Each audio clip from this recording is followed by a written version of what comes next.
What's up, everybody? Dean Kulurira, IT recruiter at SRA Staffing, doing another job search video. Thanks so much for tuning in and watching. So today I'm going to cover a great question that I received via LinkedIn from a job seeker who just needed some insights on a certain situation that they're in. So I'm just going to quickly read you the question. I'm just going to share the thoughts that I shared with her and let you know my insights on this situation, because it's a situation that a lot of you or a lot of us would go through during the job search, during the interview process, specifically after the actual interview. So here's the question. Hey Dean, I have a question. I'd appreciate a response and even a helpful post regarding it. Sometimes in the middle of a job search and even after an interview or two, I've received an email stating the position has been put on hold for a while. What is the correct way to handle this? I want to stay in touch with the hiring manager, but at the same time, I don't want to bug them with very frequent emails. What's the correct time frame to check back when they say it'll take a few weeks? Okay, so great question, and obviously common scenario, right? All of us have been through this at some point during the job search. So here's my take on it. Here's the thoughts that I shared with her. It's number one.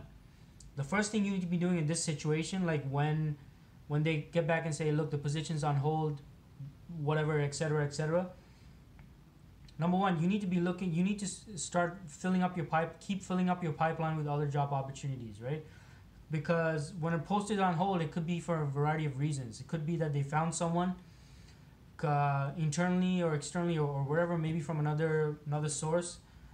Could be that the budget's in the air. They're not sure whether they still want to go ahead and hire for the position. Could be they don't want to move forward with you. Who knows?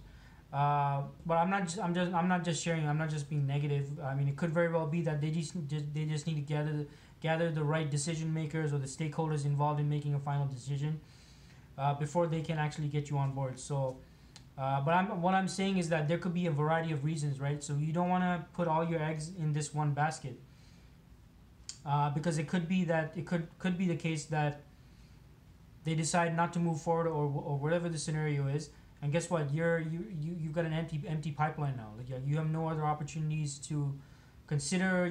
There's nowhere else you might be interviewing at, and that puts you back at square one. So, point is, first thing you need to do is you need to keep adding new opportunities to your pipeline, especially if you get into this kind of scenario where you've gone for an interview and they come back and say the role's on hold. Okay, so keep that in mind. Keep a full pipe. Keep adding new opportunities to your pipeline, new places to interview, and keep putting yourself out there. Right.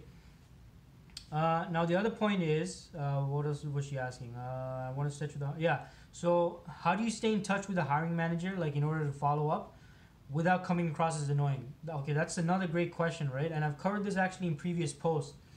And something that I suggest is, so that you can even communicate with them more frequently without it coming across as follow-up. Look, send industry or profession related blogs, articles, videos, whatever the case studies, I don't know, whatever the case, things that you come across. In fact, you should probably keep like a repository or I don't know, some kind of an Excel sheet with all articles related to your career, to your specific domain or whatever vertical you're in. And it's a great way to stay in communication if you don't want to just keep messaging them and asking them, hey, have you made a decision, or do you have any updates, etc., etc. I'm not saying you shouldn't be asking that. You should be asking that. What I'm saying is, mix in some other stuff so that you keep communication open and going on, and it separates you from other people. So an example might be, maybe you might say, hey Sarah, we recently met. I was interviewing for the position XYZ. Look, I remember you mentioned we were discussing such and such, which you're experiencing at the company. Look, I came across this article. I felt that it might be of interest to you. Let me know what your thoughts are about this. It sounds very interesting. Boom. That's one form of communication, and you could do the same thing with a variety of blogs. Again, blogs, articles, videos, whatever the case. Now, I'm not saying send these out every single day, right? Not daily, but once a week. I don't see the problem with that. Once a week, send an article, send a video, and then also once a week, you can just ask, hey, do you have any update? Any specific updates for me? Any update on the timeline when you guys are gonna come on a final decision about moving forward, or whatever your situation is, right? But my point is, if you mix in those that other alternate, basically they're excuses for being in communication, right? But you're adding value to the person at the other end. Like you're in essence keeping the lines of communication open.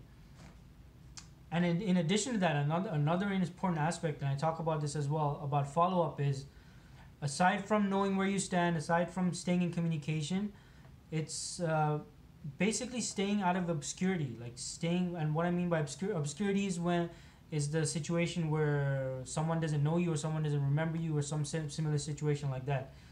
And keep that in mind. Just because you're in touch with someone, just because you met with someone, they might have so much going on. They might be meeting with so many people that if you don't touch base, if you don't connect with them or follow up with them after like a week or 2 weeks, 3 weeks, they might not even remember you. So the whole point of follow-up and communication, aside from the obvious points, right, like knowing where you stand and etc., it's to make sure that they don't forget about you, that you stay on top of their mind and they remember you, and and because you've taken the initiative to keep the communication open, they know, okay, yeah, I know this person. And not only do they know you, they remember you as well. They remember that you met. They remember the conversations you had, and that you're staying in communication, right? So keep that in mind. So those would be my suggestions for this. And in terms of the time frame, yeah, I mean, look, some people don't. I mean, probably quite a few people don't agree with my suggestions on how frequently to follow up, and which is fine. I mean, it is what it is. But you should at least be following up once a week. Okay, so once a week you need to be following up, and that could be, again, could be sharing an article or a blog or something of that sort, something related and relevant, right? To and in a professional context, something related to a problem that they're experiencing at their business would be ideal. So you can share stuff like that to keep in communication, and again, you can mix into that request for an update as well. Any update, or what's the timeline, or whatever your situation is, right? I can't tell you like each and every situation here. You need to make that judgment and go ahead with whatever your situation is. So anyway, hope that was helpful. So that was those are my insights on follow up and in this particular candidate's situation. So hope that was helpful. If there's any particular topics you want me to cover, if you have any job search questions, if we're connected on LinkedIn, feel free to send me a message. Just write whatever your question is. I'll do my best to get back to you as soon as possible, and maybe even do a video like this so that everyone can benefit from perspective, right? So anyway, thanks so much for watching. Again, if those of you don't know me, my name is Dean Kulawira. I'm an IT recruiter at SRA Staffing. If you're an IT professional here in Toronto, if we're not connected, feel free to send me an invite to connect on LinkedIn. Let's certainly keep in touch, and I'm pretty sure at some point in your career I should be able to help you, even if not with job opportunities, with job search tips and advice, which I frequently put out. And again, anything in particular you have any questions about in your job search, feel free to let me know. And thanks so much for watching, and I'll talk to you soon. Bye.